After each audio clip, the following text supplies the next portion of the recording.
franchise reboot Jack Ryan Shadow Recruit is an origin story about how the young analyst, played by Chris Pine, was recruited to work for the CIA by his mentor, William Harper, played by Kevin Costner. A decade later, Jack and the CIA are out to thwart a Russian plot to ruin the world economy, hatched by a villain played by Kenneth Branagh, who also directed the film. Jack's elevated from mere analyst to operational CIA field agent and is thrust into the thick of the action, which takes him from Moscow to Manhattan. The entire story of Jack Ryan Shadow Recruit could have been pieced together as a YouTube supercut from other recent action movies. There are bits from the Bourne trilogy, Die Hard with a Vengeance, James Bond, Mission Impossible, and even a pinch of salt. The movie is a patchwork of derivative set pieces and moments culled from other and better entries in the action and techno-thriller genres. It's not all bad, mind you. The first act is actually interesting and had me thinking maybe Jack Ryan Shadow Recruit would be a refreshing surprise given how lame its trailers have been. One of the movie's biggest challenges was making Cold War creation Jack Ryan relevant again for a post-9/11 world. The idea of Jack as an undercover agent at a Wall Street firm is really intriguing, as is the idea of having him follow the money to weed out terrorist cells. But then the movie undercuts what makes Jack unique by ultimately making it all about stopping a bomber, something better left to guys like John McClane or Jack Bauer.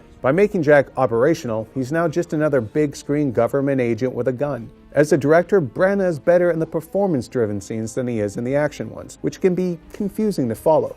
They feel jumbled together in that shaky cam, Quantum of Solace kind of way. In fact, the best scenes in the movie are the ones where characters simply talk to each other. Of the supporting cast, Keira Knightley gets the short shrift as Jack's longtime girlfriend Kathy, who inevitably ends up a damsel in distress. But this movie ultimately falls on Chris Pine's shoulders to carry, and he does his best with what he's given. He conveys that everyman quality of Jack Ryan and the character's innate decency and fiercely analytical mind. It's just too bad the script decides to undermine all that by just making him another brawler out to stop a mad bomber. While Jack Ryan Shadow Recruit partially succeeds in updating its Cold War hero for the modern world, it just doesn't give him a story original enough to warrant further adventures or to differentiate him from other heroes of this sort. IGN is giving Jack Ryan Shadow Recruit a 5.9.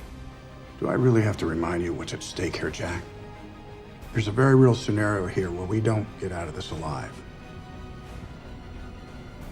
Any of us.